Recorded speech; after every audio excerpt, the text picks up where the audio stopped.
माणसाच्या आयुष्यात एक गोष्ट अटळ आहे आणि ती म्हणजे मृत्यू.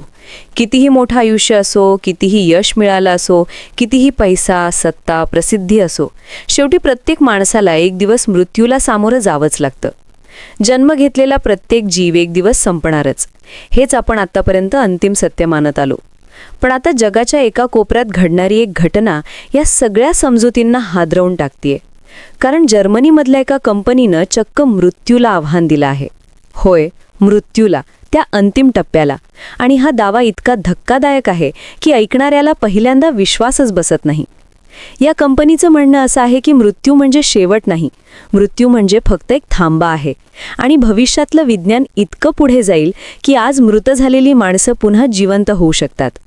ही गोष्ट ऐकताना तुम्हालाही प्रश्न पडला असेल की हे खरंच शक्य आहे का, की हे फक्त श्रीमंत लोकांसाठी विकलं जाणारं एक स्वप्न आहे. जर्मनीच्या बर्लिन शहरात टुमॉरो बायो नावाची एक अत्याधुनिक कंपनी आहे. त्यांचं काम थेट माणसाला मृत्यूपलीकडे नेण्याचा दावा करतं. ही कंपनी क्रायो प्रिझर्वेशन नावाची एक सेवा देते. म्हणजे मृत्यू झाल्यानंतर मृतदेह अत्यंत कमी तापमानावर गोठवून ठेवणं. इतकं थंड की शरीराची कुजण्याची प्रक्रिया पूर्णपणे थांबते, पेशी नष्ट होत नाहीत आणि शरीर जणू वेळेत गोठून राहतं. या अवस्थेला वैज्ञानिक भाषेत बायोस्टॅसिस असं म्हणतात. म्हणजे शरीर जिवंतही नाही आणि पूर्णपणे नष्टही नाही, जणू मृत्यू आणि आयुष्याच्या मधोमध अडकलेली एक अवस्था.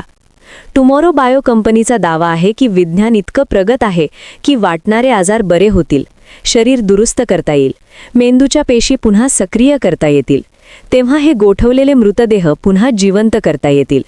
हा दावा ऐकताना अंगावर काटा येतो, कारण आजवर मृत्यू म्हणजे कायमचा निरोप असं मानणाऱ्या समाजात हा विचारच क्रांतिकारक आहे. सध्या या कंपनीकडे काही मृतदेह आधीच गोठवून ठेवलेले आहेत. हे मृतदेह एखाद्या हॉरर चित्रपटातल्या दृश्यासारखे नाहीत, तर अत्यंत वैज्ञानिक पद्धतीनं स्टीलच्या कंटेनरमध्ये द्रव नायट्रोजनमध्ये सुरक्षित ठेवलेले आहेत. आणि हे सगळं करण्यासाठी प्रचंड पैसा लागतो. पूर्ण मानवी शरीर गोठवण्यासाठी जवळपास 1.8 कोटी रुपये मोजावे लागतात.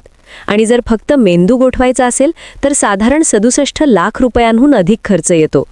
ऐकूनच डोकं फिरतं, कारण इथे मृत्यूनंतरचं आयुष्य अक्षरशः पैशांनी विकत घेतलं जातंय. पण प्रश्न असा आहे की ही प्रक्रिया नेमकी कशी होते? मृत्यू झाल्यानंतर लगेच काय केलं जातं आणि इतकी घाई का केली जाते? कारण मृत्यूची प्रत्येक मिनिट महत्त्वाची असते. कायदेशीररित्या एखाद्या व्यक्तीचा मृत्यू घोषित होताच टुमॉरो बायोची खास वैद्यकीय टीम तत्काळ ॲक्टिव्ह होते. मृत्यूची बातमी मिळताच ही टीम घटनास्थळी पोहोचते, कारण मेंदूच्या पेशी काही मिनिटांतच नष्ट होऊ लागतात आणि त्या वाचवणं हेच या प्रक्रियेचं सगळ्यात मोठं उद्दिष्ट असतं. मृतदेहाचं तापमान तात्काळ कमी केलं जातं, शरीरात काही विशेष औषधं दिली जातात, रक्तप्रवाह काही काळासाठी सुरू ठेवण्याचा प्रयत्न केला जातो, कृत्रिम श्वासोच्छ्वास दिला जातो. हे सगळं ऐकता असं वाटतं की माणसाला पुन्हा जिवंत करण्याचा प्रयत्न सुरू आहे, पण प्रत्यक्षात हा मृत्यूनंतरचा वेळ थांबवण्याचा प्रयत्न असतो.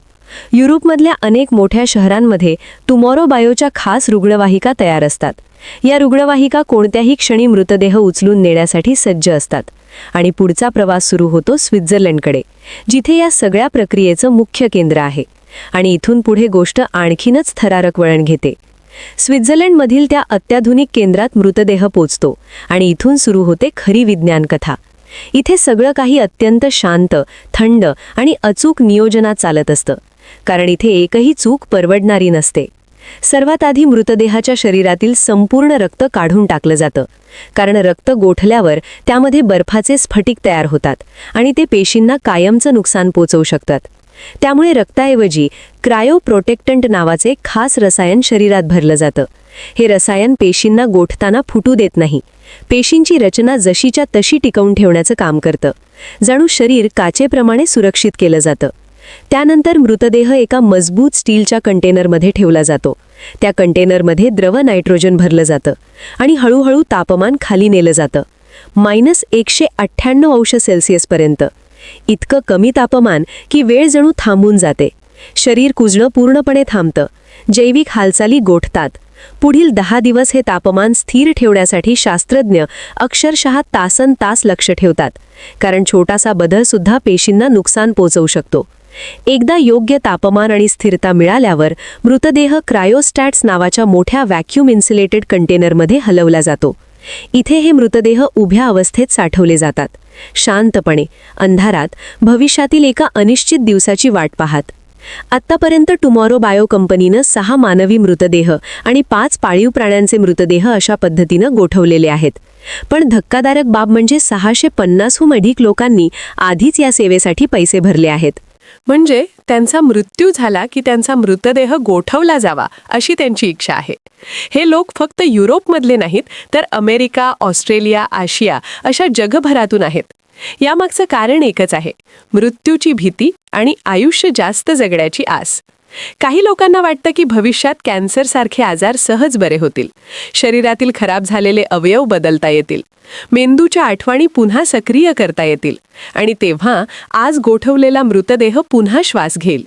पण दुसरीकडे आजचं विज्ञान खूप स्पष्टपणे सांगतं की गोठवलेल्या पेशी, विशेषतः मेंदूच्या पेशी, पुन्हा पूर्ववत काम करतील याची कोणतीही खात्री नाही. आजपर्यंत असा एकही ठोस पुरावा नाही की क्रायोप्रिझर्वेशनमधून माणूस पुन्हा जिवंत झाला आहे. म्हणजे सध्या तरी हे सगळं भविष्यातील अशा तंत्रज्ञानावर अवलंबून आहे जे अजून अस्तित्वातच नाही. आणि तरीसुद्धा लोक कोट्यावधी रुपये खर्च करायला तयार आहेत, कारण माणसाला आशा विकत घेणं नेहमीच सोपं असतं. पण इथे प्रश्न फक्त विज्ञानाचा नाही, तर नैतिकतेचा, धर्माचा आणि समाजाचा देखील आहे. मृतदेह अशा पद्धतीनं साठवणं योग्य आहे का? मृत्यू म्हणजे आत्म्याचा प्रवास आहे असं मानणाऱ्या समाजात हे स्वीकारलं जाईल का?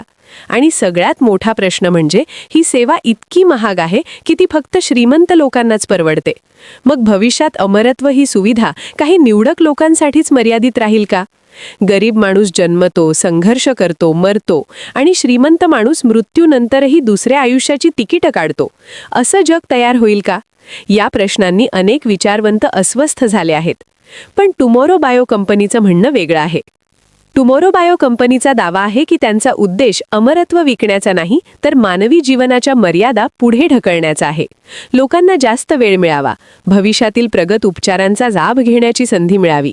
आज हे सगळं एखाद्या hi fi science fiction web series सारखं वाटत असलं तरी इतिहास आपल्याला एक गोष्ट शिकवतो. कधी काळी माणूस उडू शकतो ही कल्पनाही हास्यास्पद वाटायची, चंद्रावर जाणं स्वप्न वाटायचं, पण आज ती सगळी वास्तव आहे. त्यामुळे आज अशक्य वाटणारी गोष्ट उद्या शक्य होणार नाही असं ठामपणे कोणीही सांगू शकत नाही. पण त्याच वेळी एक प्रश्न कायम राहतो, मृत्यू नसता तर आयुष्याला किंमत राहिली असती का? कारण आयुष्याचं सौंदर्य त्याच्या मर्यादेतच आहे. आज हे गोठवलेले मृतदेह त्या स्टीलच्या कंटेनरमध्ये शांतपणे झोपलेले आहेत, हजारो प्रश्न, शंका आणि आशा घेऊन. भविष्यात कधीतरी विज्ञान इतकं पुढे जाईल की हे मृतदेह पुन्हा श्वास घेतील, डोळे उघडतील आणि एका पूर्णपणे बदललेल्या जगात जागे होतील, जिथे त्यांचे आप्तस्वकीय नसतील. भाषा, समाज, संस्कृती सगळं वेगळं असेल. तो धक्का ते सहन करू शकतील का? की दुसरं आयुष्य मिळूनही ते एकटे पडतील? किंवा कदाचित हे सगळं फक्त एक महागडं स्वप्न ठरेल आणि हे मृतदेह कायमचे गोठलेलेच राहतील.